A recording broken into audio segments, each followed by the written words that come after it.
Shabbat Shalom a todos aqueles que sempre está acompanhando os vídeos no canal. Shabbat Shalom a todos os amigos, a todos os que respiram neste Shabbat abençoado pelo Criador, nosso Rei, Yeshua HaMashiach, e também o querido Pai que tem nos dado todas as coisas bondosamente.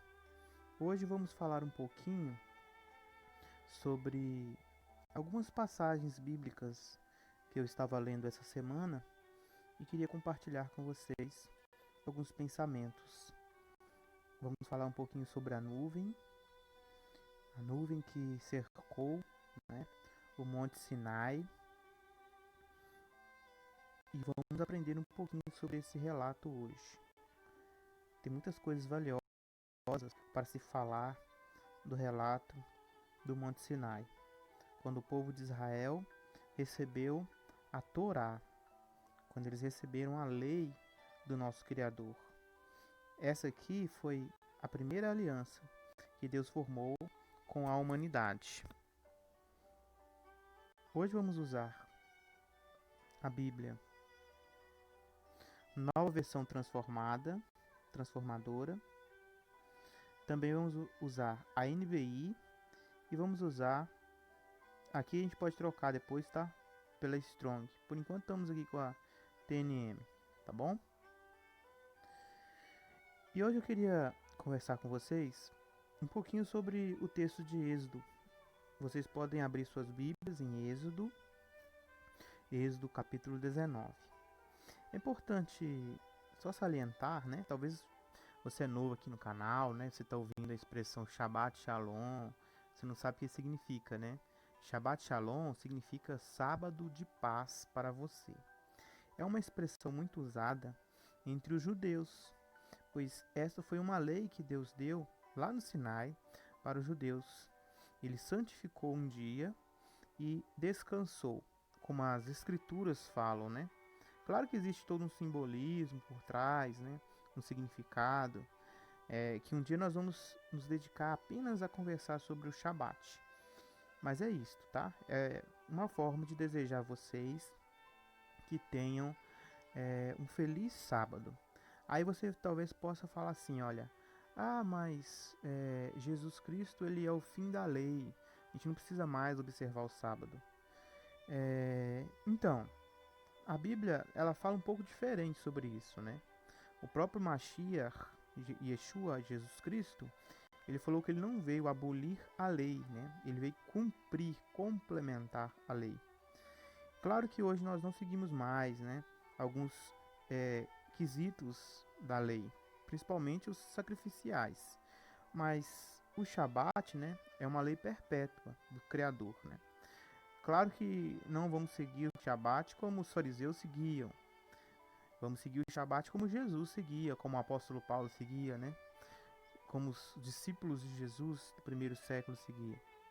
Depois que a igreja romana ela tomou conta, né, da fé, então ela transformou o Shabat no domingo.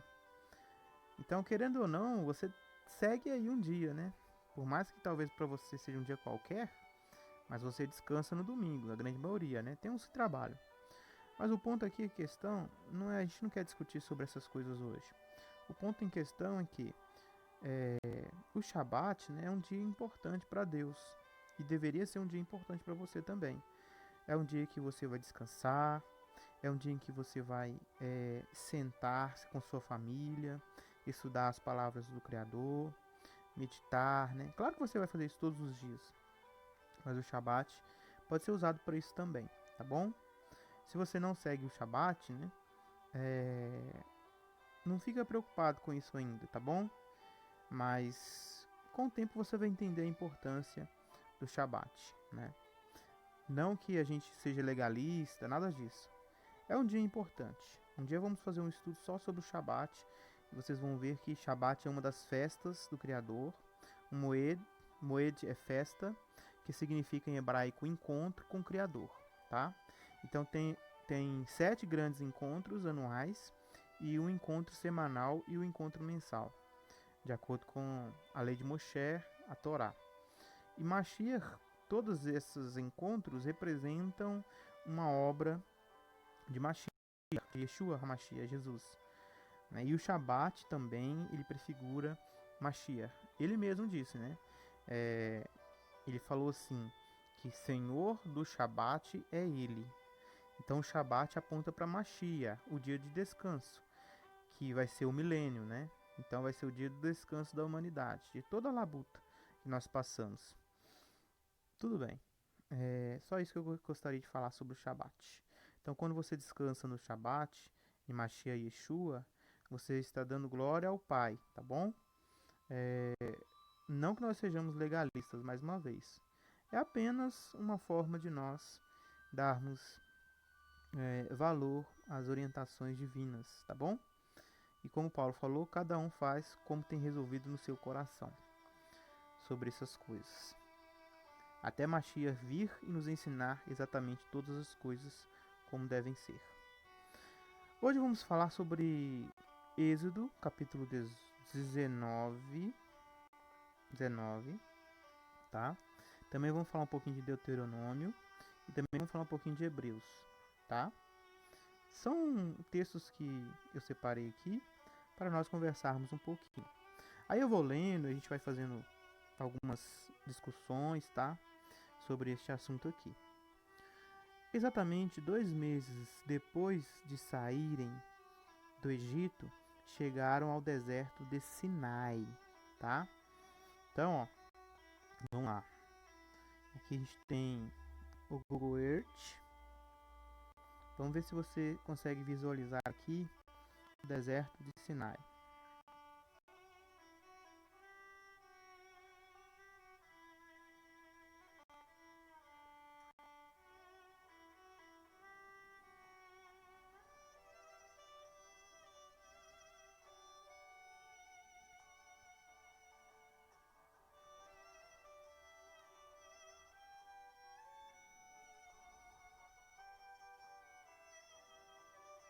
Aí, ó.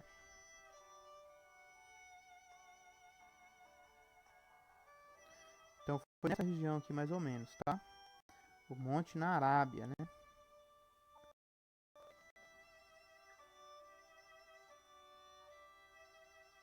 Península Arábica, né?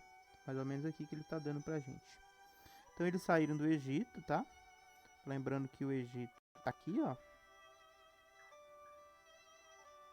Essa região aqui, né? Então eles passaram, né, pelo Mar de Junco e foram para alguma parte aqui, tá? Em algum lugar. Só lembrando também um detalhe para vocês, né, que Mar Vermelho é Mar de Junco, tá?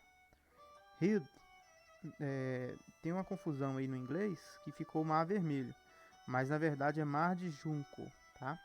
Então os israelitas passaram, né, o Mar Vermelho e foram ali para alguma parte daquela região ali em que nós observamos ali, tá bom? Só para situar vocês ali no deserto.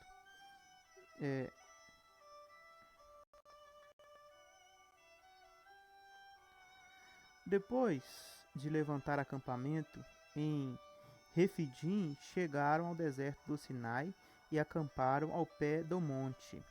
Então estamos falando aqui sobre o Monte Sinai.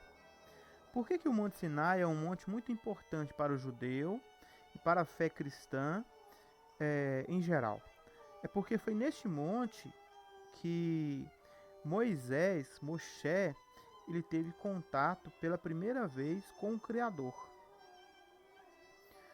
O Moisés estava levando, né, ali o seu rebanho, o rebanho do seu sogro Jetro, naquela região ali, o rebanho de ovelhas, e de repente ele viu, vou ver se eu tenho aqui uma gravura, que vai ficar até melhor, né, pra gente ilustrar. Aqui, ó.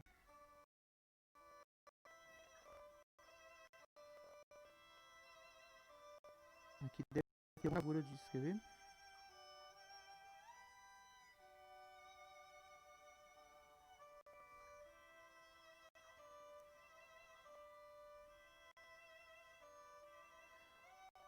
Moisés ele foi levar as ovelhas para pastar. E aí, aqui achei. Fala galera, tudo bem? Espero que tenham gostado desse vídeo. E se você gostou, não se esqueça de deixar o seu.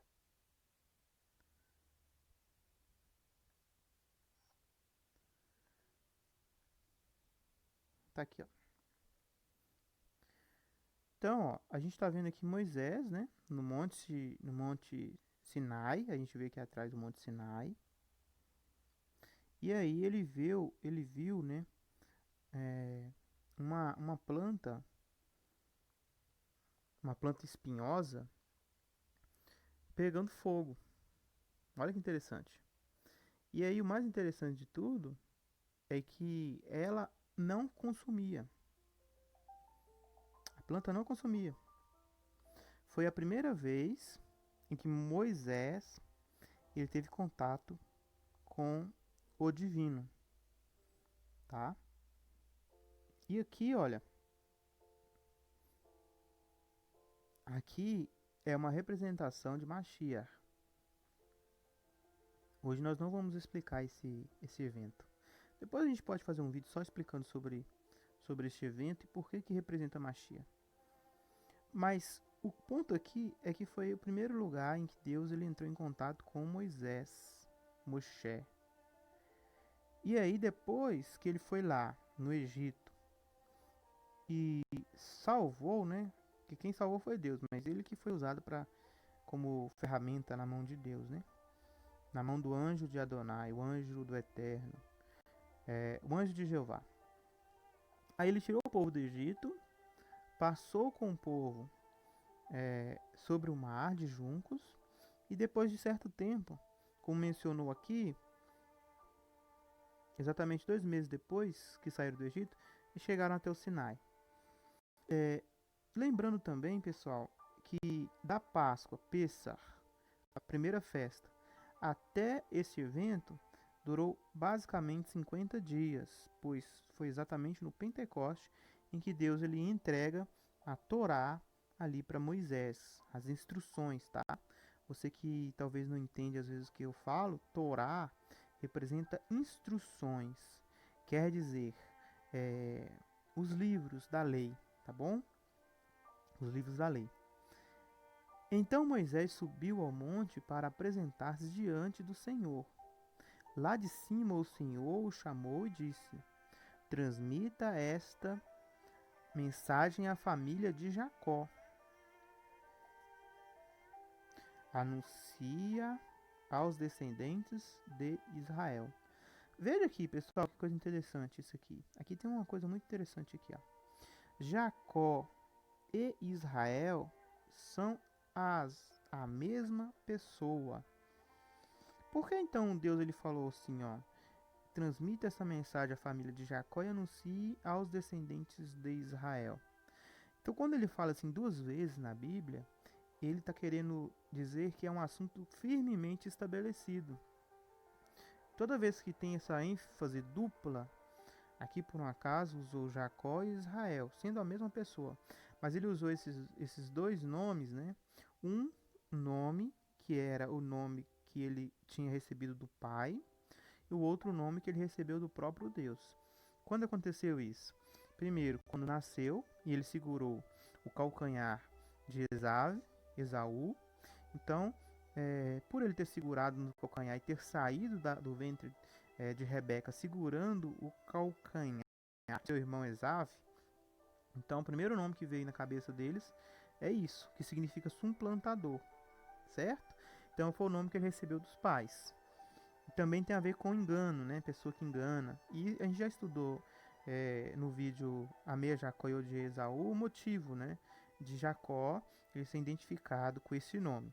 E depois, quando ele estava voltando para a casa de seu pai e ele teve com o seu irmão Esaf, né? Um pouco antes, ele se afastou do acampamento, né? E aí ele teve um encontro importantíssimo na sua vida, que mudou para sempre sua vida. Ele encontrou com um anjo de Adonai, né? O Malahiahua, que é o Mashiach Yeshua. E aí ele queria saber o nome do anjo, o anjo não quis dizer, né, que era Machia, pois ele era maravilhoso, como ele mencionou. E aí, quando ele lutou a noite toda com aquele Machia, com o Machia, né? Então o Machia, por fim do dia, ele segurou o tendão da coxa de Yaakov, e aí desde esse dia adiante, Yaakov passou a mancar. Então ele encostou no tendão da coxa e ele não conseguia mais andar normalmente. E até os dias de hoje, os israelitas não comem o tendão da coxa, né, do animal, de qualquer animal até hoje, por causa disso. E aí ele recebeu esse nome, ó. O nome aqui agora que ele recebe é Israel, que significa contendeu com Deus e com homens e saiu vencedor. É um nome que o próprio Deus deu para ele. Então, de alguém que suplantava, de alguém que enganava, ele passou a ser chamado de alguém que luta com homens e com Deus. E por que que esse nome é tão importante para nós até hoje? Porque na verdade, esse nome representa toda a história de Israel. Não sei se vocês já pararam para pensar nisso, mas esses dois nomes desse patriarca importantíssimo, ele traz toda a história do povo de Deus até hoje, tá? Como que é essa história? Vamos lá. É uma história em que receberiam o povo de Deus em geral, todos. Estou falando de judeus e estou falando de gentios também que entram para ser Israel de Deus, tá? Até hoje ainda no cristianismo, vamos dizer assim, tá? No reino de Machia. Todos estão no reino de Machia, que é o reino de Israel, tá? Vamos dizer assim. Vamos ver se vocês entendem o raciocínio aqui. Da mesma forma que Yaakov, ele era um suplantador, ele era um enganador, muitas e muitas vezes o povo de Deus se comportou assim, com engano, com astúcia, tentando suplantar outros. Isso é algo normal entre o povo de Deus, tá? Aí você fala assim, mas que coisa mais absurda que ele está falando. Se você for parar para pensar, você vai ver que não é um absurdo, né? Não estou falando que isto é correto, tá? Eu estou falando que isso é uma profecia em que foi dada no nome do patriarca, Jacó, Israel, tá bom? Como também lutou com Deus e com os homens. O que nós observamos ao observar a história, ó, o que nós observamos ao observar, pleonasmo, né?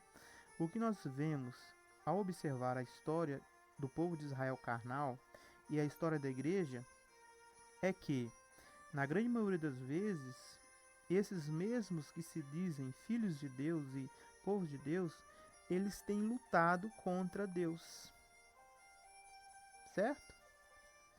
Mesmo dizendo ser filhos de Deus, às vezes nós lutamos contra Deus.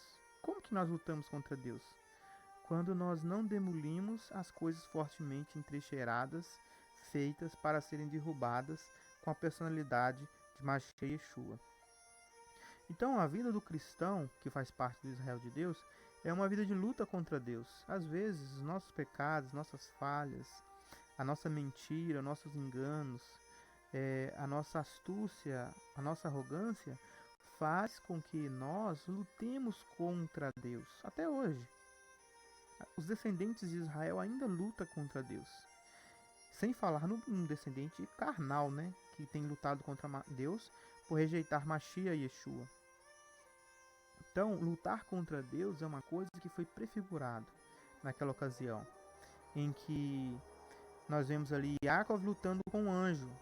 Isso representa, pessoal, algo muito mais profundo do que uma simples luta. É o descendente ali que viria dele, os filhos dele, o povo dele, seriam ávidos lutadores contra Deus. Embora seriam pessoas que amavam a Deus. Também, outra coisa que pode ser falado, lutou contra homens. Também lutamos contra homens, né? Todo israelita, quer seja carnal, quer seja pela fé, eles têm uma luta contra homens, certo? Por isso de muita perseguição, por isso de muita guerra, muita confusão. Então, sim, eu só queria ressaltar que nesse texto, o patriarca ele leva dois nomes, Israel e Jacó. E aí, no final desse nome Israel, sai o vencedor. Ou seja, no final, nós receberemos a vitória, porque Mashiach Yeshua, ele veio para morrer por nós e nos dar a vitória, né?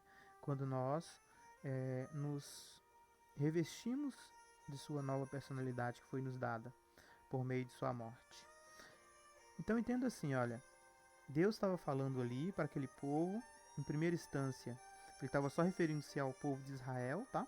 Descendentes carnais de Jacó, mas ele usa duas vezes Jacó e Israel para reafirmar a importância daquele dito que ele faria. Só que em um sentido mais amplo e mais profundo, podemos entender que essas palavras também são dirigidas a nós. Aí você fala, nós não vivemos mais debaixo da lei mosaica. Aí eu te pergunto, mas será que a lei mosaica ela foi destruída? O princípio por trás das leis foram destruídos? Porque a Bíblia e o Deus que eu adoro fala que não, que ele não mudou. Ele é o mesmo ontem, hoje e para sempre, né?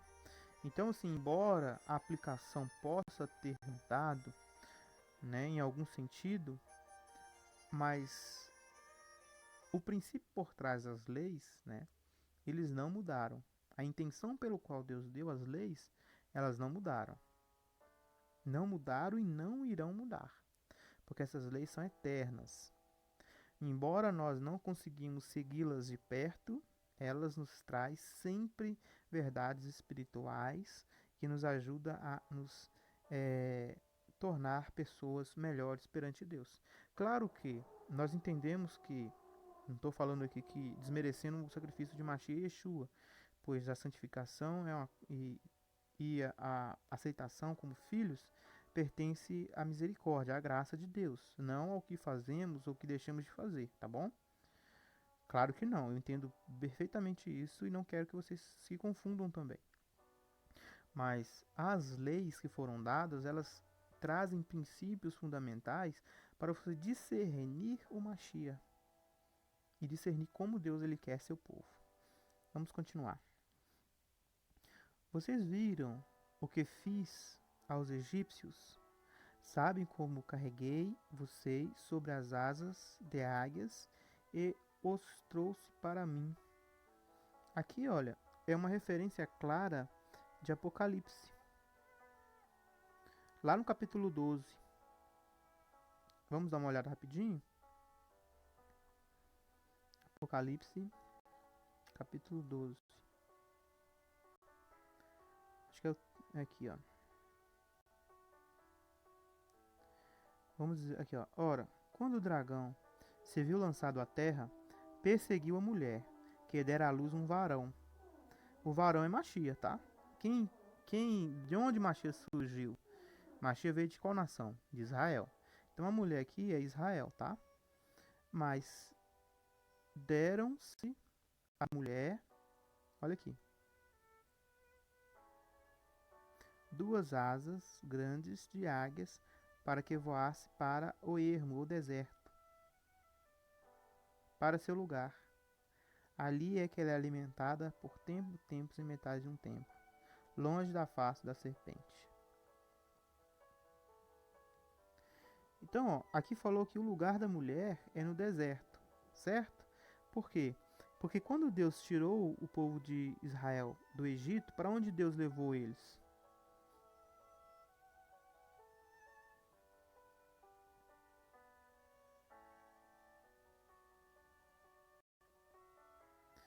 Deserto do Sinai.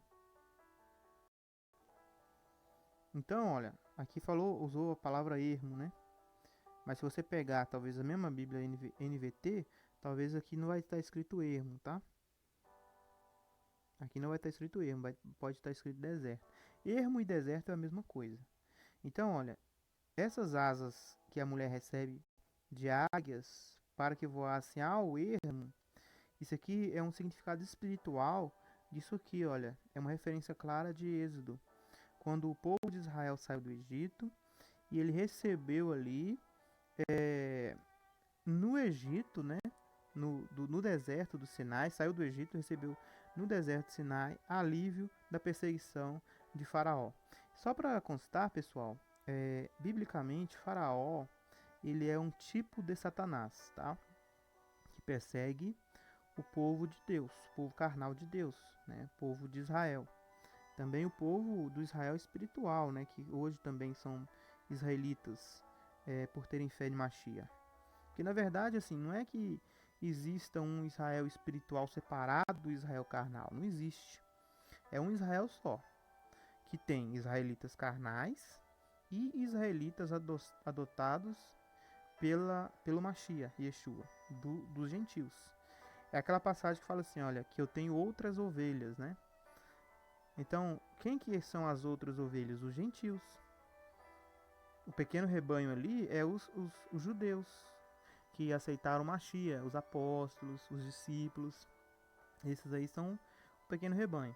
Mas as outras ovelhas que viriam, começou quando? Quando Cornélio recebeu a mensagem do Espírito Santo por meio da pregação de Pedro, né? Cefas, ou apóstolo das nações. Um dos apóstolos das nações, né? Porque Paulo foi o principal. Então, o faraó, ele se irritou com a mulher, perseguiu a mulher, até que o mar engoliu o faraó, ok? E aí Deus deu o quê? Deu para eles, como mencionado aqui, ó.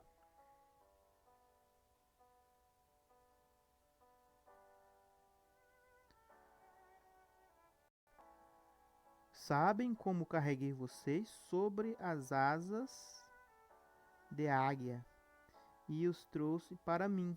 Aonde ele, ele se encontrou com o povo? Nós vamos ver que é no deserto do Sinai, no Monte Sinai.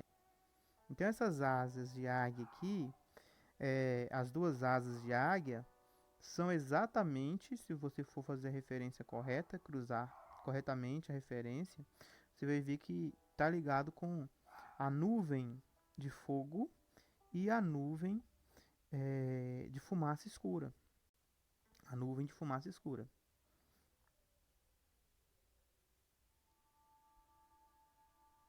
As asas, as duas asas da águia, ok?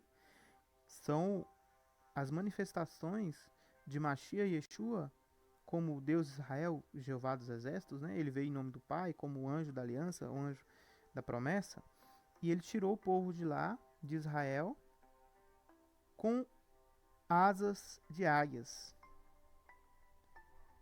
por meio das nuvens. A ajuda veio do alto, ok? A ajuda veio do alto. A ajuda de Israel veio dos céus, por meio de asas de águias. E aqui em Apocalipse está falando exatamente a mesma coisa, só que em um evento maior, mais importante, que aconteceria, certo? E aí diz que depois que Satanás ele perseguisse a mulher, né? Foi dado a essa mulher o que? Duas asas da grande águia. Aqui, ó. Asas de águia. E aí as asas de águia fizeram o quê? Trouxeram o povo a Deus. O objetivo do povo ter sido tirado do Egito com asas de águia foi para que eles fossem a encontrar-se com seu Deus no Monte Sinai. Do mesmo modo também, a nação de Israel, a nação carnal, que ainda não aceita Mashiach Yeshua, aqui é uma profecia para ela, tá? Quando chegar o momento certo, Deus também vai salvá-los do grande dragão, do grande faraó do Egito, porque o Egito na Bíblia é um tipo do mundo, e o faraó é um tipo do maligno, de Satanás. Do mesmo jeito que Deus ele endureceu o coração de Faraó, ele vai endurecer o coração de Rassatã, vai humilhar Rassatã igual humilhou Satanás, certo? Aqui em Apocalipse fala sobre isso. Principalmente quando começam as taças, as 7 pragas, certo? Lá no Egito foi 10, no Apocalipse é 7. Então Deus ele vai humilhar o sistema, o Egito. Vamos fazer um estudo sobre o Egito, tá? Já estudei, só não estou conseguindo gravar ainda. Egito e Sodoma, que é a referência que o Apocalipse fala. Então vocês vão entender o tipo que existe por trás do Egito, e por trás de Satanás, e por trás do faraó. Do mesmo jeito que Faraó persegue o povo de Deus, escraviza o povo de Deus, hoje também Satanás tem escravizado o povo de Deus. Tanto israelitas carnais como israelitas espirituais estão sendo escravizados por Satã num jugo pesado do sistema do mundo dele. E aí, aquele acontecimento do Egito é um tipo do que o Mashiach irá fazer. Da mesma forma que o anjo da aliança, Malahiá, Yeshua HaMashiach, ele veio, né, como nuvem de fogo e nuvem escura e tirou com 10 pragas o povo do Egito, ele vai fazer novamente. Quando ele, na sua segunda vinda, ele aparecer e humilhar o mundo de Satanás, junto com Satanás, os falsos profetas de Satanás e até o antimachia. Tudo isso vai acontecer. Só que nesse período, como menciona aqui, olha, o povo de Israel ele vai receber um período de 3 anos e meio, como disse aqui, para eles voltarem a seu Deus.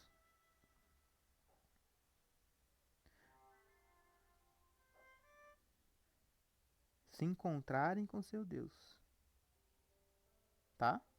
Não vamos entrar nessa profecia hoje, que é muito profunda, muito profunda. Só dando alguns detalhes para aguçar a curiosidade de vocês, para vocês estudarem. A serpente espelhou sua boca, a água como um rio, atrás da mulher, para que a afogasse no rio. Então, assim, uma das coisas que Satanás vai fazer, pessoal, é tentar acabar com a nação de Israel. A nação carnal de Israel. Por quê? Vou te dar um motivo bem claro para você entender isso.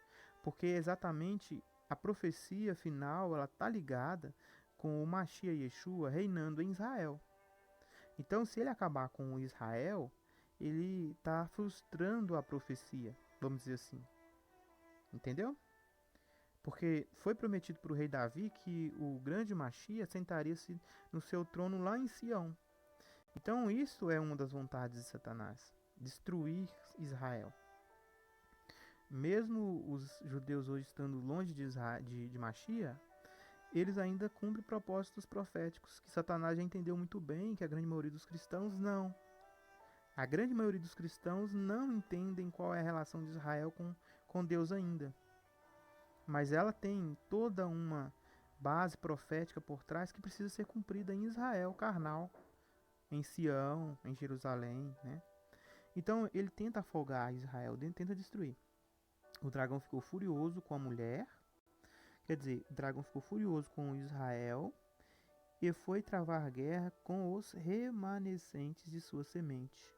Quer dizer, se Mashiach ele veio de Israel como sendo a semente principal, né? E quando ele persegue ali os seguidores de Mashiach, ele está perseguindo os remanescentes. Então, os verdadeiros cristãos, aqui na profecia, são os remanescentes da semente, que, olha só, que observam os mandamentos de Deus e tem a obra de dar testemunho de Jesus. Quem são os remanescentes da mulher? Os judeus, quando eu falo judeus, eu estou falando gentios e judeus carnais, tá? Os judeus, filhos de Abraão, filhos de Isaac e de Jacó, ou por carne ou por adoção, que remanescem da semente, ou seja, saem de Jesus, nascem em Jesus, recebem um novo nascimento, né, por meio da morte de Mashiach Yeshua, e eles guardam os mandamentos de Deus, a Torá, e têm a obra de dar testemunho de Mashiach Yeshua. Então Satanás ele persegue tanto Israel, né? Tanto é, se você for observar, todas aquelas coisas que aconteceram no ano 70, aquilo ali foi profecia de Mashiach, mas quem trouxe aquela violência contra os judeus ali foi o próprio Satanás, né? Ele ficou furioso, né, com a mulher. E ele praticamente extinguiu, né, o povo ali. O povo teve que espalhar por todo o Império Romano. E aí, por mais de 2000 anos, os judeus eles não tinham mais a nação de Israel, o país, o seu país, né, como um país legítimo, até 1948, quando o povo voltou a Israel e tinham posse da terra. Só que até hoje ainda existe brigas e mais brigas, né, com relação a esse lugar, né? E hoje está tendo até o acordo de paz para fazer com que o Oriente Médio ele aceite, né, Israel e tenha paz ali naquela região. Não vamos entrar nesse detalhe, tá? Aqui é só para implementar o que nós estamos falando aqui, para vocês entenderem o que significa essas asas de águia. Então, no antigo modelo aqui, olha, estou falando modelo porque isso aqui prefigura isso aqui, tá? O povo seria tirado do Egito em asas de águia, ou seja, por mãos fortes. A ajuda viria de cima, de um anjo poderoso, né, que também é Deus, o Filho de Deus, vamos dizer assim. E aí eles foram levados para se encontrar com Deus. Aonde? No deserto. Por isso que vocês veem aqui falando do deserto, nessa profecia aqui, ó, a mulher foi para o deserto. Porque, como aconteceu no passado, a mulher teve que ir para o deserto para se santificar, para depois poder voltar para sua casa e receber a herança. 40 anos de quarentena para tirar toda a idolatria, toda a maldade, todo resquício que eles herdaram no Egito. Mesmo assim, ainda não conseguiu sair tudo, né? 40 anos que Deus levou o povo para o deserto para eles aprenderem, né, como se comportarem, a deixarem todos os tipos de iniquidade aprendidas no Egito de lado.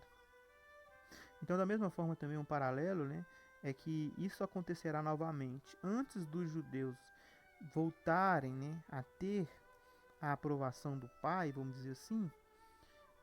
Antes deles receberem o espírito de arrependimento decretado lá em Zacarias, que vai acontecer, eles vão precisar ir para o ermo, ir para o deserto, certo?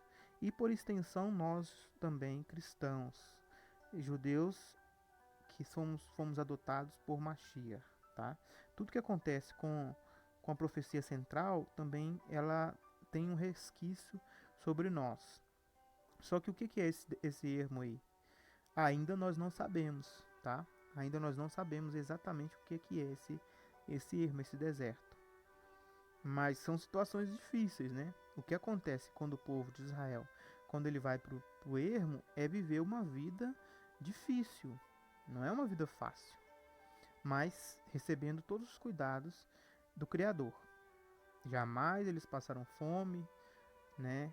Jamais eles ficaram sem proteção. E isso também vai acontecer conosco, pessoal.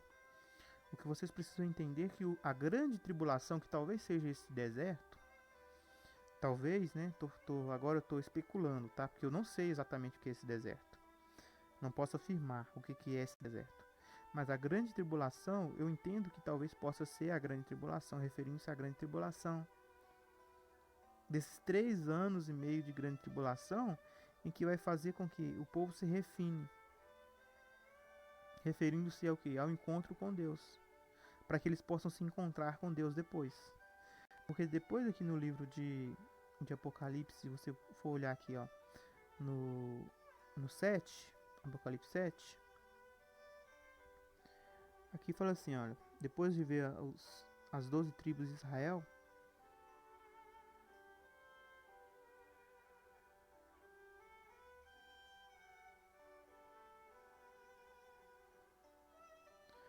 aqui, ó,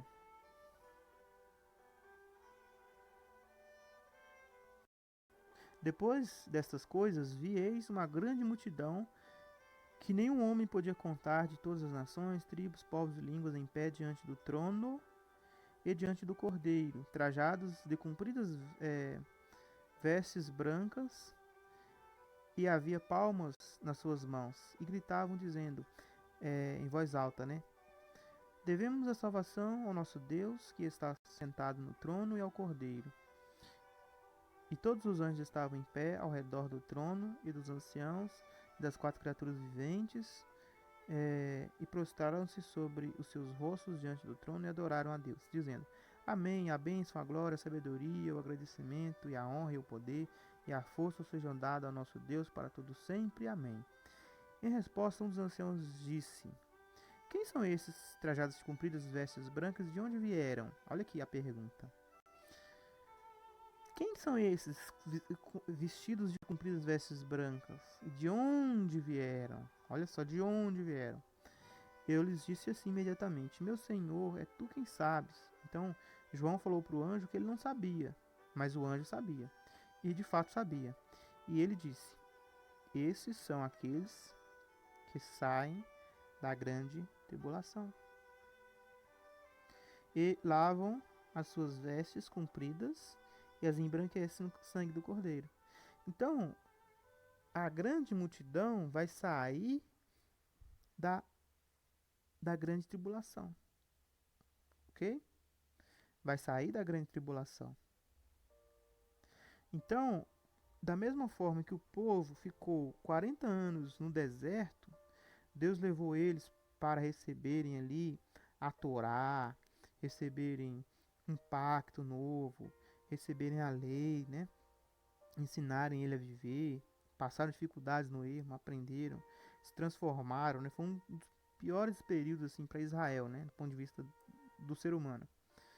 Do mesmo jeito também, aqui no livro de Apocalipse está falando que a mulher é levada para o deserto para 3 anos e meio ficarem longe da face da serpente, como que aconteceu ali, né, com Israel quando saiu da face do faraó. Eles foram levados para o deserto e aprenderam a lição, né, de como deveriam viver. E aí depois, olha, o que eu estou falando é que pode ser que esse período de grande tribulação sirva exatamente para fazer com que nós, o povo de Deus, junto com os judeus carnais, passe pela última refinamento que precisamos passar para nos encontrar com o nosso Deus. Porque depois desses eventos aqui, olha, tá vendo que aqui está falando que eles estarão diante do trono e do Cordeiro? Se você ver ainda, vai falar assim, olha, é por isso que estão diante do trono de Deus, prestam serviço sagrado, tá vendo? Os únicos que prestam serviço sagrado na Bíblia é sacerdotes. Sacerdotes que cumprem serviços sagrados perante Deus. Então a grande multidão é composta de sacerdotes. Ok? E aqui, ó, no seu templo, tá vendo? No seu templo. Aqui está fazendo referência a sacerdotes. E está sentado no trono, estenderá sobre ele sua tenda. A tenda de Deus, né? A tenda de Deus. Agora, se você fazer um estudo mais profundo, você vai perceber que tenda na Bíblia, o apóstolo Paulo fala assim, olha, se nós que estamos nessa tenda, lá em 2 Coríntios capítulo 4, se eu não me engano, ou 5, gememos acabrunhados, não querendo perder essa tenda, mas nos revestir da outra, que é um edifício da parte de Deus. Então, isso aqui, pessoal, está querendo dizer sobre o seguinte, olha, Deus ele estende a tenda sobre a grande multidão, por quê? Porque todos esses da grande multidão receberão novos corpos, serão glorificados. Por isso que eles recebem a tenda de Deus. Por isso que é estendido sobre eles a tenda de Deus. Eles também vão receber natureza divina. Eles vão receber também natureza divina. Então, além de ser sacerdotes, também são reis, tá? Só que aqui, olha, no livro de Apocalipse 7, está falando do serviço sacerdotal. E no capítulo 14 está falando do serviço de rei. Os descendentes de Machia, do corpo de Machia, eles tanto serão reis como sacerdotes. Aqui, olha, eles está focando no serviço sacerdotal, prestar serviço no templo. E lá no capítulo 14, quando fala de 144 mil, está falando sobre o serviço de reis. Tá? Então, a Bíblia apresenta os assuntos dessa maneira. Vamos continuar aqui, ó. Agora, se me obedecerem e cumprir a minha aliança, serão meu tesouro especial dentre todos os povos da terra, pois toda a terra me pertence. Aqui é uma afirmação clara de Deus, né? Falando que embora as nações existam espalhadas pelo mundo, né? Na verdade, nós sabemos que a terra pertence a Yahweh, a Jeová dos Exércitos, tá? Então toda a terra pertence a ele. E ele separou ali o povo de Israel para ser o quê? Um povo especial, povo de sacerdotes, que ajudaria as nações a se aproximarem de Deus, tá? Serão meu reino de sacerdotes. Aqui, olha. É importante nós estarmos com isso aqui aberto. Por quê? Porque vocês estão vendo, ó. É por isso que estão diante do trono de Deus e prestam-lhe serviço sagrado dia e noite no seu templo. Serviço sacerdotal, tá vendo? Ó? A grande multidão, ela presta serviço sacerdotal. E quando Deus ele chama a nação de Israel, faz o pacto com ele queria que a nação seria uma nação de sacerdotes. Uma nação santa. Por isso que o apóstolo Pedro, ele fala, né, que aos cristãos, né, judeus e gentios, diz assim, ó, vós sois nação santa, sacerdócio real, povo escolhido para levarem as grandezas do seu nome. Então isso aqui é uma representação, tipo, do povo de Deus, quando ele recebesse ali a inclusão dos gentios, quando Mashiach viesse para reconciliar consigo mesmo todos os povos, todas as nações, não só israelitas, mas também gentios, trazendo todos eles à obediência ao cativeiro e ao reinado do Santo Deus Yah, Jeová dos Exércitos. Esta é a mensagem que vocês devem transmitir ao povo de Israel. Olha só a mensagem que Deus lhe fala para Moisés transmitir. Moisés voltou do monte, convocou os líderes do povo e lhes comunicou tudo que o Senhor havia ordenado. Todo o povo respondeu em uma só voz: faremos tudo o que o Senhor... Olha aqui, faremos tudo. Tudo. Faremos tudo que o Senhor ordenou. Então eles aceitaram, né? O pacto que Moisés ele mediou ali com o povo. Ele aceitou. O povo aceitou. E Moisés comunicou ao Senhor a resposta do povo. Lógico que o Senhor já sabia, né, gente? E quando está escrito aqui Senhor em caixa alto, lê-se Yod He Vav He, tá? Que no caso aqui é referindo-se ao pai, né? Mas quem estava ali conversando com Moisés ali era o filho, tá? Fique bem claro isso. Virei até você numa nuvem densa. Olha aqui, ó. Tá vendo que é o filho? Porque nenhum homem jamais viu a Deus. Então não era Deus ali.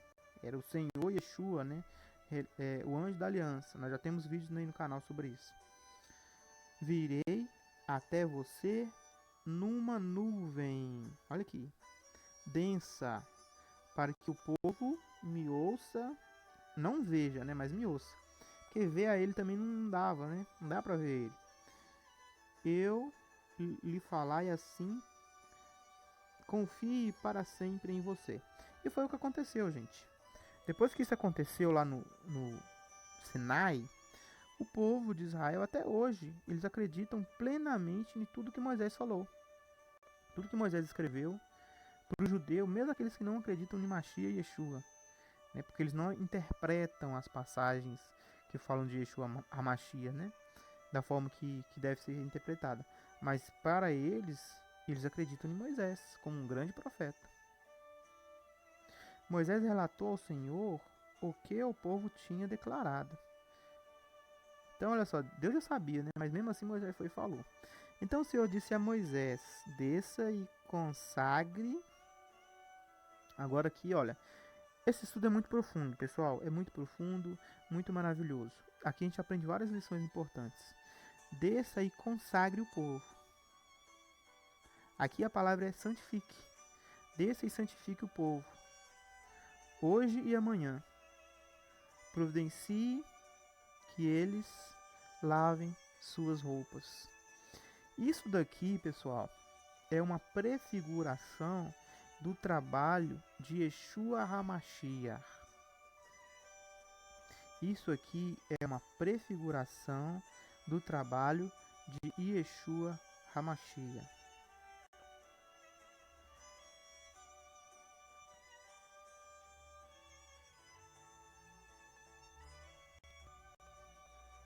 Olha aqui, ó. Vinde e retornemos a Jeová, pois ele mesmo dilacerou, mas há de curar-nos. Ele estava dando os golpes, mas há de nos pensar. Fará que vivamos depois de 2 dias. No terceiro dia, fará que nos levantemos e vivamos perante ele. Isso aqui, pessoal, é para colocar o joelho no chão e dar glória a Mashiach, dar glória a Deus. Isso aqui não é coisa qualquer, não. Isso aqui é uma revelação profunda do trabalho de Mashiach, tá? Quando fala de Jeová ali, lê-se Mashiach Yeshua, porque é o trabalho de Mashiach como levando o nome de Deus, né? Com o filho que leva o nome de Deus. Olha aqui, olha. Moisés é um tipo de Jesus, tá, gente? Moisés é um tipo de Jesus. Olha só, lá no livro de Hebreus, no capítulo 2, falando sobre Moisés e Jesus. Moisés foi assistente sobre a casa daquele o que fez tal. Cristo, porém, é filho sobre a casa daquele. Nós somos a casa daquele. Hebreus. Tá? Hebreus. Então, o livro de Hebreus, a carta de Hebreus, ele faz uma comparação entre Mashiach e Moisés. Como Moisés ele foi um líder e cabeça sobre a casa de Deus, Cristo também é, só que como filho, não como servo. Moisés servo, Jesus filho. Só que é um tipo do outro. Do mesmo jeito que Moisés desceu e consagrou o povo, olha aqui, ó, desça. Por quê? Porque Moisés estava em cima do monte. O que representa estar em cima do monte? Representa estar nos céus. Por isso que Cristo desceu com nuvens. Naquele momento ali, o topo do monte Sinai representava os próprios céus. E Yeshua HaMashiach, como anjo da aliança, representava o próprio Deus. E Moisés representava o próprio Jesus, que desceria do monte para consagrar o povo.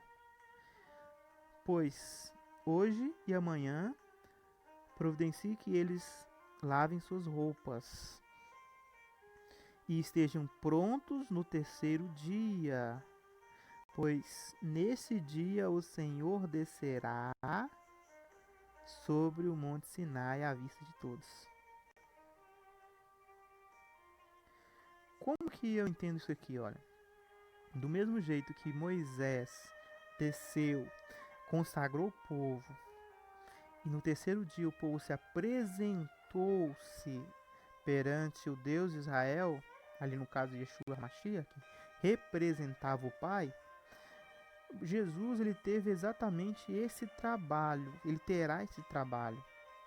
Ele desce na primeira vinda, santifica o povo, e no terceiro dia o povo vai estar preparado para encontrar-se com seu Deus. Se vocês pegarem aqui, olha, a referência, vou pegar, tá? Vou pegar aqui Deuteronômio, depois a gente volta lá no Deuteronômio, tá? Vou pegar aqui para vocês verem. Malaquias, capítulo 3.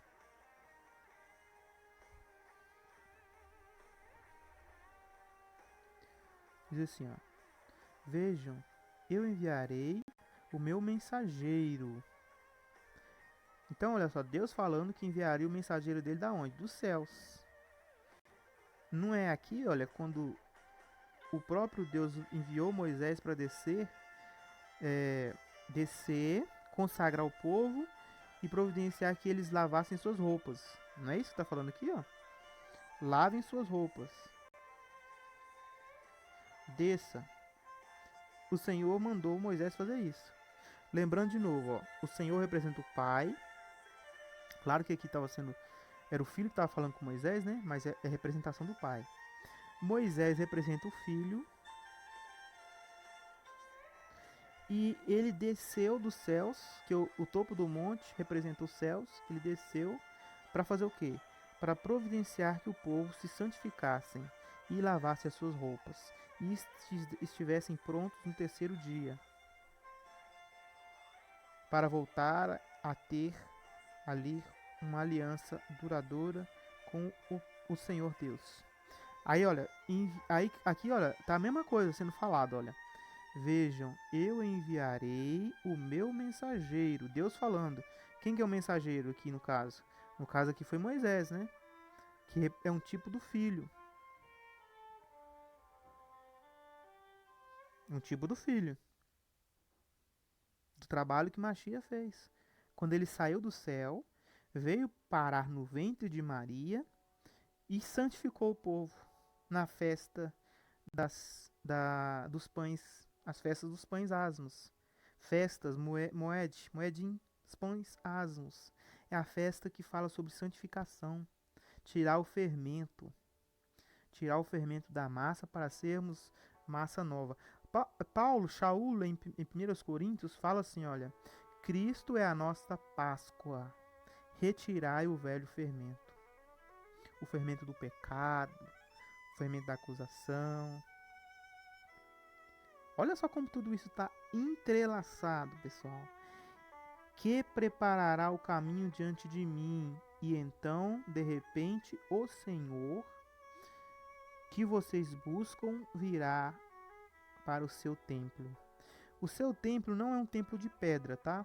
O templo, Pedro explica que o templo de Deus é a igreja, onde reside o Espírito Santo. Então o Senhor virá, Jesus descerá, e olha só o trabalho que ele fará. O mensageiro da aliança. É exatamente, olha, o mensageiro da aliança é exatamente o anjo que estava com Moisés lá no Monte Sinai. Está falando dele, está falando de Jesus, Yeshua. Aquele que vocês desejam virá. Então, é preciso, pessoal, que vocês tenham desejo ardente nos corações de vocês da vinda de Mashiach. Isso também se cumpriu na primeira vinda de Mashiach. Muitos judeus esperavam Mashiach. Não só judeus, gentios, né? Os reis magos lá saíram do outro lado do mundo praticamente para ver o Mashiach. Então tinha muita gente esperando Mashiach. Diz o Senhor dos Exércitos, né? Mas, só que aí aqui já é uma referência do futuro, que ao mesmo tempo que essa profecia ela cumpriu-se na primeira vinda de Mashiach, ela também se cumpre na segunda vinda de Mashiach. Quem suportará o dia de sua vinda? Quem ficará de pé na sua vinda? Isso aqui aponta para a grande tribulação de Apocalipse.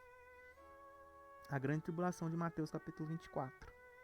Quem ficará de pé quando ele aparecer? Olha só, Jesus aparece, tá vendo? Visível. Porque ele será como fogo de ourives e como sabão do lavandeiro. Aqui. Providencie que eles lavem suas roupas.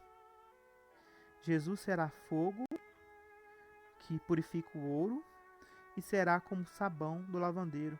Então o que está falando é o seguinte, olha, Jesus ele vai vir para lavar, para purificar. Isso que Moisés fez aqui, olha, é uma prefiguração do trabalho de Mashiach.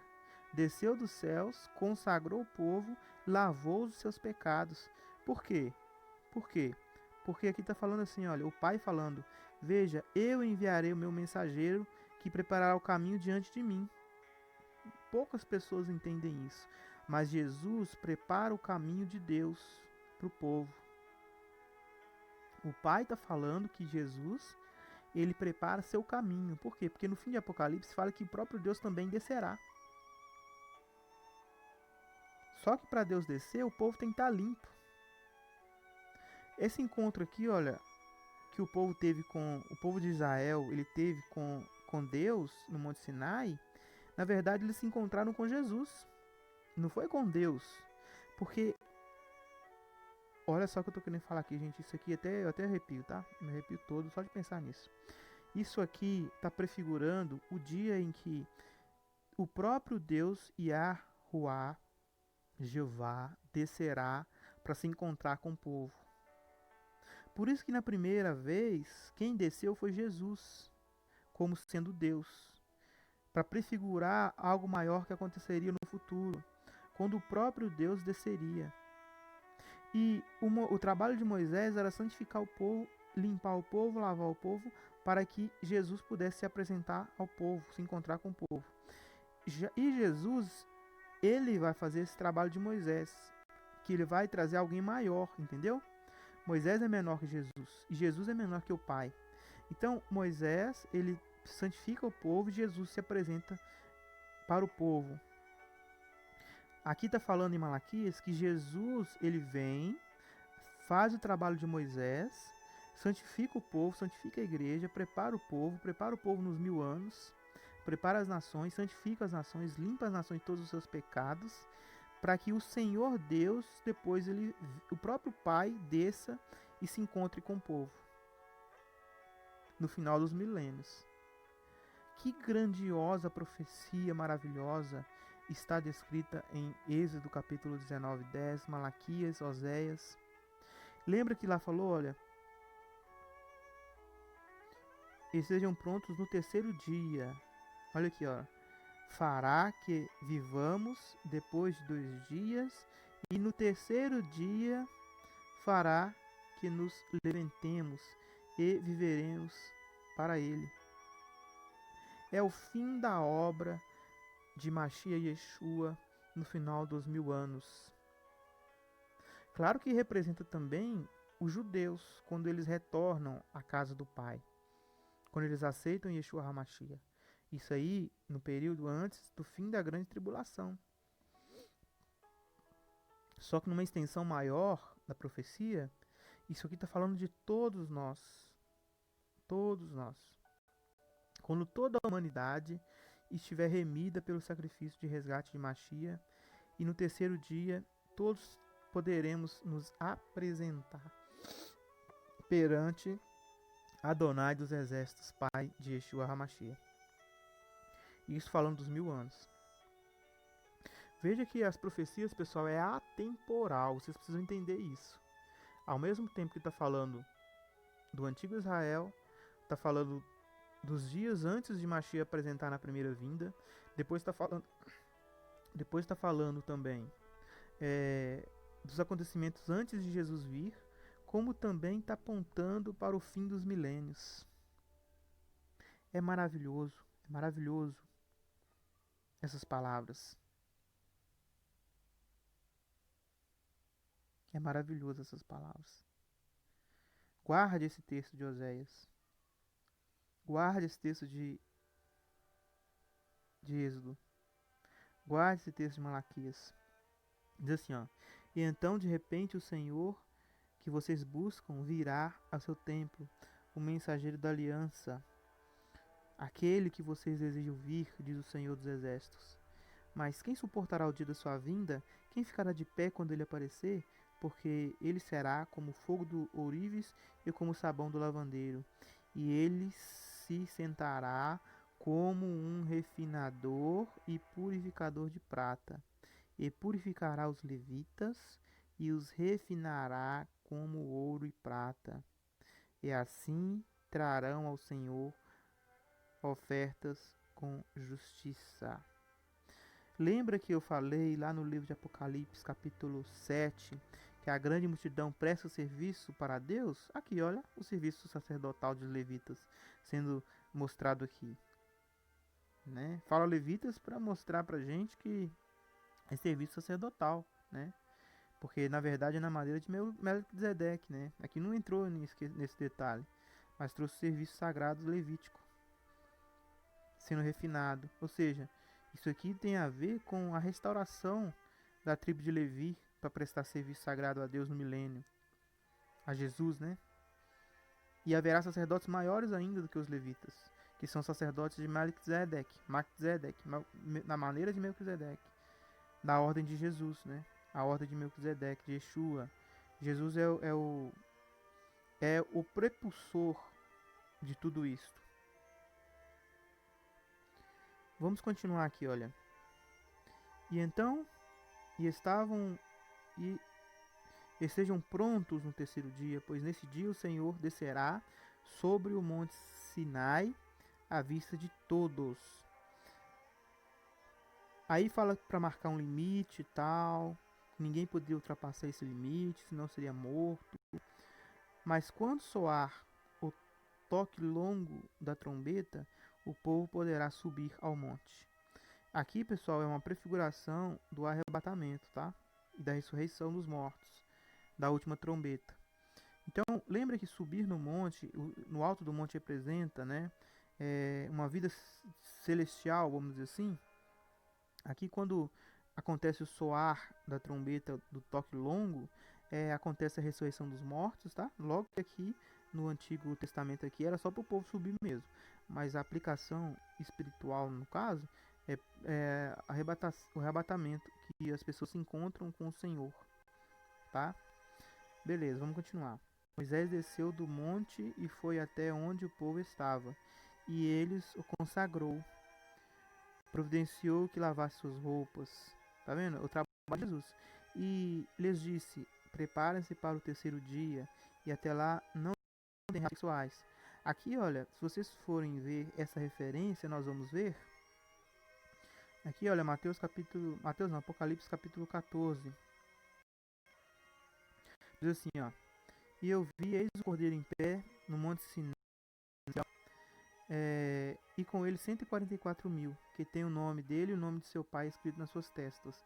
Eu vi o som vindo dos céus, como o som de muitas águas, e o som de forte trovão.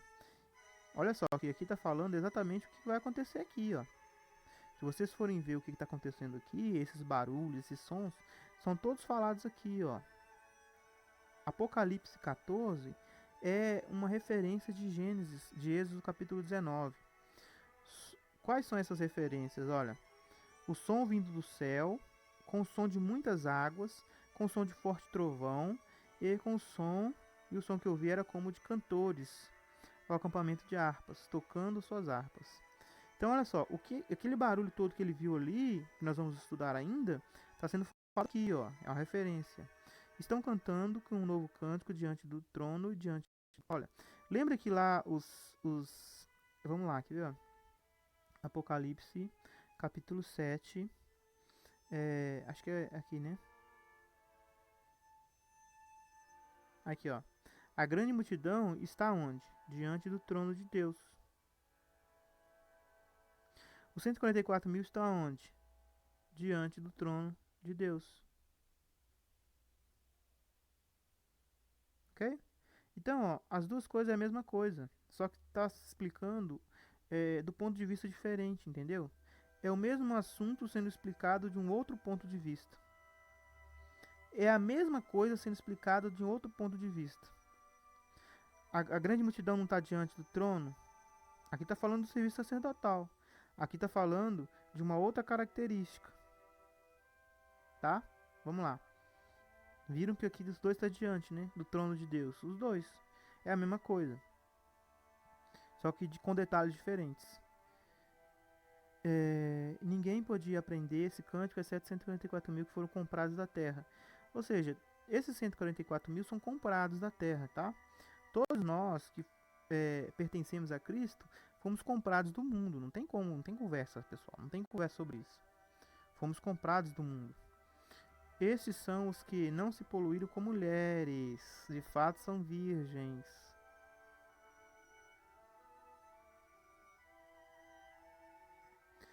Aí diz aqui, ó. Não tenha relações sexuais. A correferência aqui, ó. Ou seja, o trabalho de Mashiach e Yeshua, né? Isso aqui não é relação sexual, pessoal. Isso aqui é só um tipo, tá? Tipo. Para isso aqui, olha. O que é não se poluir com mulher? O que é ser virgem? Como Israel passado. Ela foi casada com Deus, só que ela traiu a Deus. Ela teve relações sexuais com outros, vamos dizer assim, traíram a Deus. Então, esses aqui são pessoas puros, são pessoas que não vão trair a Deus, não vão cometer imoralidade, como a sua mãe fizeram, como Israel carnal fez. O Israel espiritual, o povo de Deus, eles não irão cometer as coisas que o Israel carnal fizeram. Essa é a diferença. A Bíblia está falando disso o tempo todo. Do antigo Israel que se endureceu e que cometeu pecados e foi prostituir-se com os reis da terra, se tornou a grande Babilônia. E está falando do novo Israel purificado, certo? É isso que está falando aqui, né? E dessa grande Babilônia saem pessoas ali. Apocalipse capítulo 18, 4, sai dela, povo meu, né? Povo meu, chama de povo meu.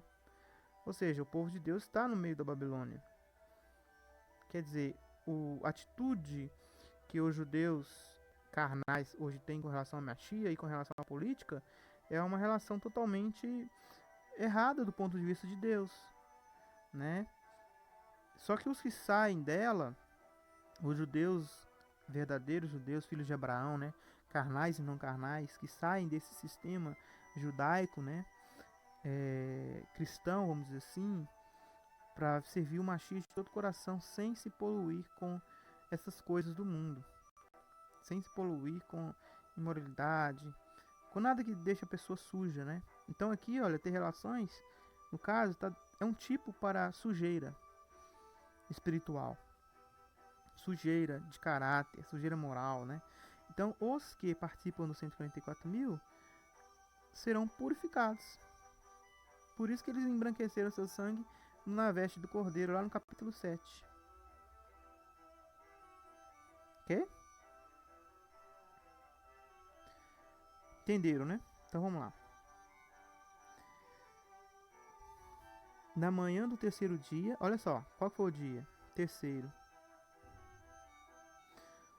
Houve estrondo de trovão e clarão de raios, e uma nuvem, olha só, nuvem densa envolveu o monte. Um toque longo, olha só o toque longo aqui, de trombeta ressoou, e todo o povo que estava no acampamento tremeu. Todo o povo que estava no acampamento tremeu. Vamos ver como que o escritor de Hebreus escreveu este evento? Hebreus capítulo 12, 21. Também tão terrível era o espetáculo que Moisés disse: estou aterrorizado e tremendo. Olha aqui. Veja que este evento aqui, olha, aqui no livro de Hebreus, ele é falado, ó. Mas vós vos chegastes ao Monte Sião. Aqui, olha, não é Monte Sinai, é Monte Sião. Olha aqui. Mas vós vos chegastes ao Monte Sião, e uma cidade do Deus vivente, a Jerusalém celestial e a miríades de anjos. Este evento aqui, olha, prefigura a nova aliança, quando Machia e Yeshua vir para arrebatar seu povo, e se encontrar nos ares e voltar para Sião para reinar. Olha aqui.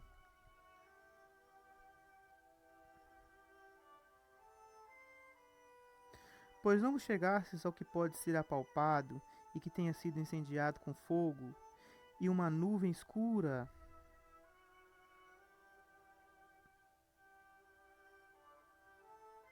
nuvem densa, escura,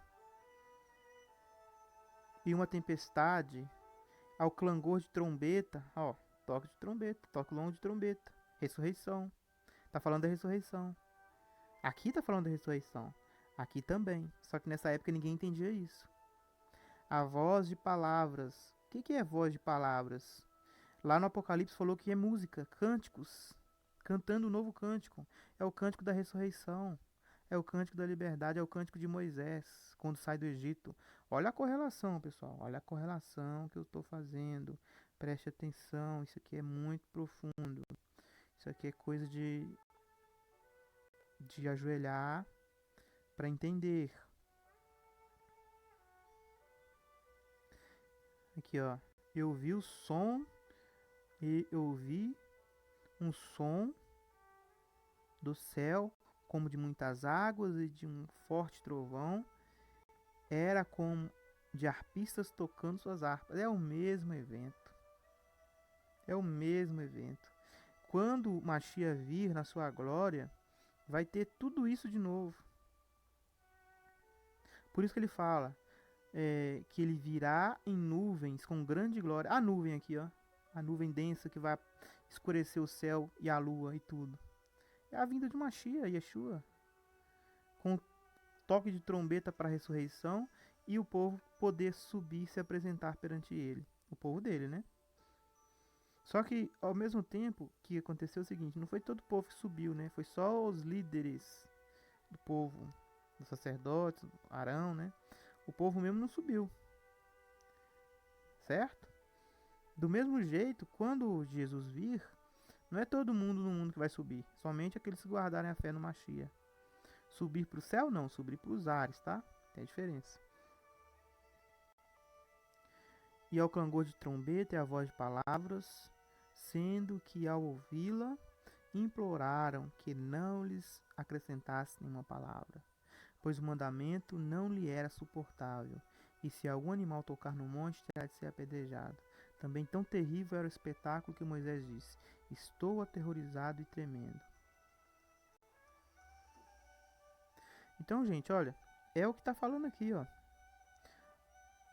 O acampamento tremeu, Moisés conduziu o povo para fora do acampamento ao encontro de Deus, e todos pararam ao pé do monte. E o monte Sinai estava todo coberto de fumaça, pois o Senhor havia descido em forma de fogo. Nuvens de fumaça subiam aos céus, como de uma imensa fornalha, e todo o monte tremia violentamente. Enquanto o barulho da trombeta aumentava, Moisés falava e Deus respondia com voz de trovão. Tá vendo? Aqui não tá falando isso, ó. Aqui, ó. Aqui. Forte trovão. É a voz de trovão que está sendo falada aqui, ó. É Deus chamando, é Jesus chamando, né? O povo para ser arrebatado. E o toque de trombeta do querubim, né? Do querubim não, do arcanjo. O trovão, a voz de trovão, chamando os 144 mil para a reunião com o Senhor. O Senhor desceu sobre o topo do monte Sinai e chamou Moisés para o alto, e ele subiu. Então o Senhor disse a Moisés: desça e alerta o povo que não ultrapasse o limite. Aí vai começar a falar sobre isso e tal.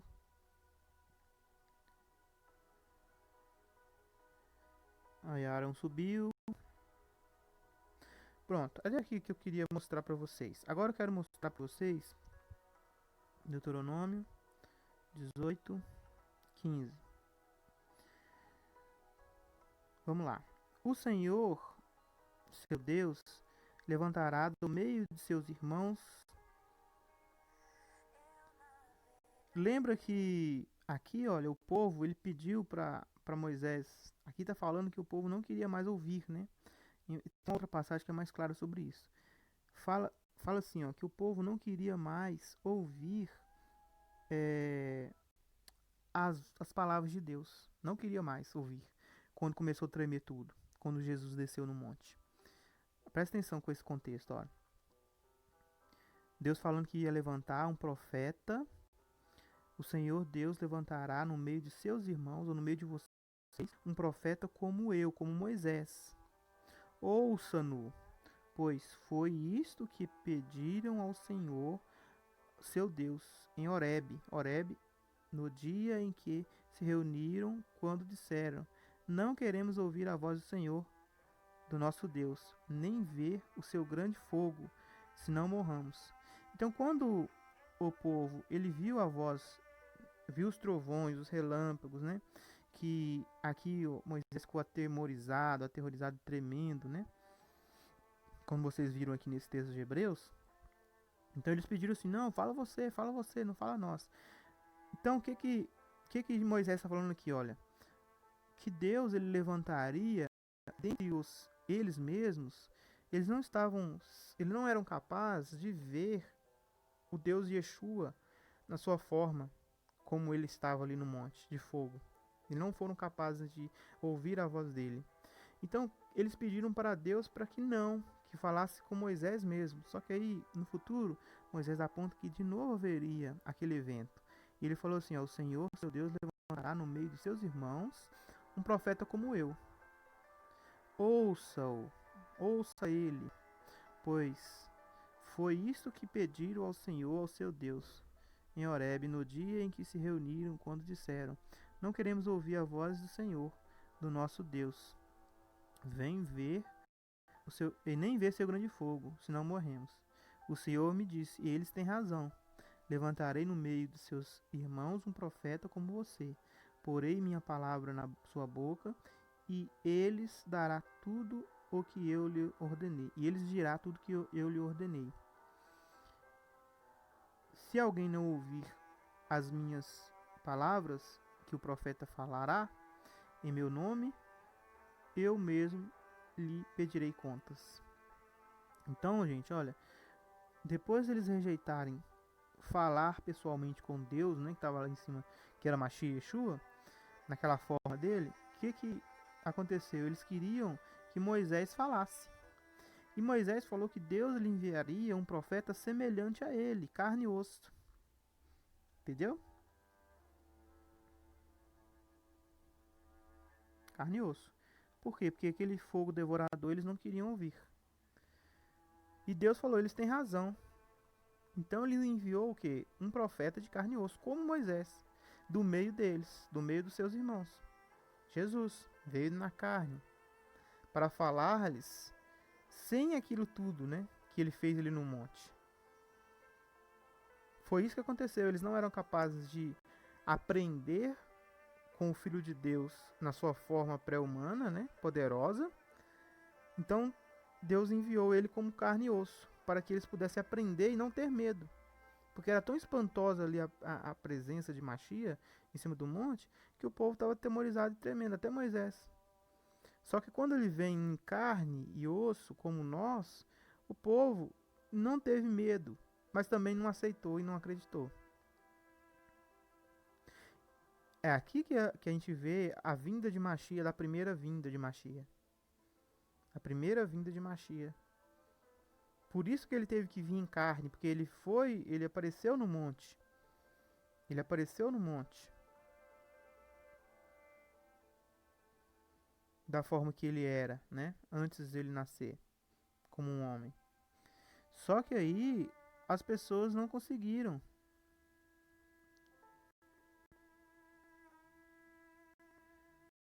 Cadê? Tem uma gravura aqui.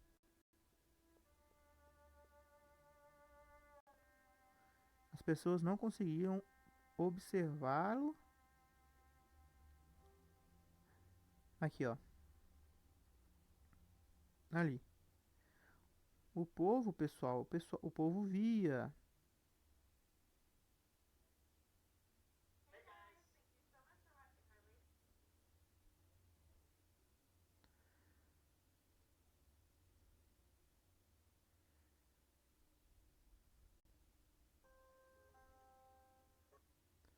O povo via. Aqui eu tô achando difícil esse negócio novo aqui. Atualizou, sabe? Tá ruim demais pra mexer. Olha lá. Aqui.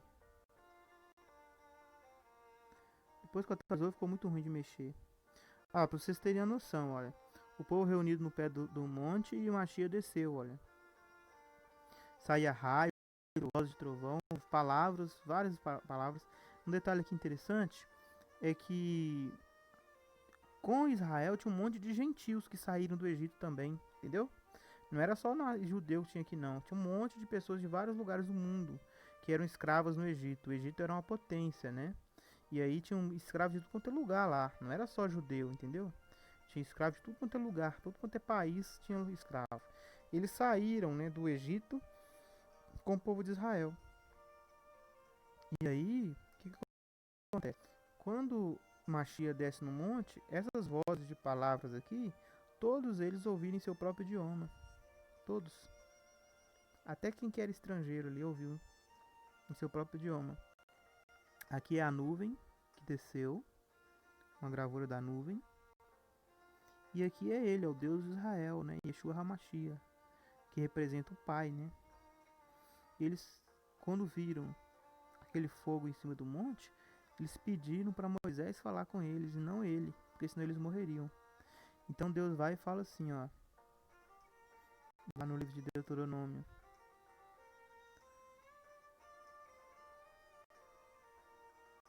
Aqui, ó, não queremos ouvir a voz do Senhor, do nosso Deus, nem ver seu grande fogo, senão morreremos. O Senhor disse, eles têm razão, levantarei do meio de seus irmãos um profeta como você. Porei minhas palavras na sua boca, e ele lhes dirá tudo o que eu lhe ordenar. Então, por isso que Deus mandou o Machia de carne e osso, entendeu? Por quê? Porque quando Deus mandou ele de fogo, o pessoal não teve coragem, entendeu? Para aceitar conversar com ele.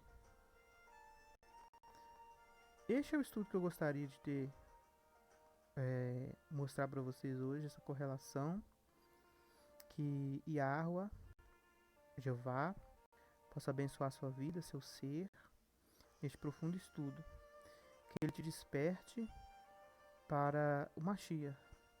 Aqui está falando, olha, que todo aquele que não ouvir o Mashiach, tudo que ele ordenar,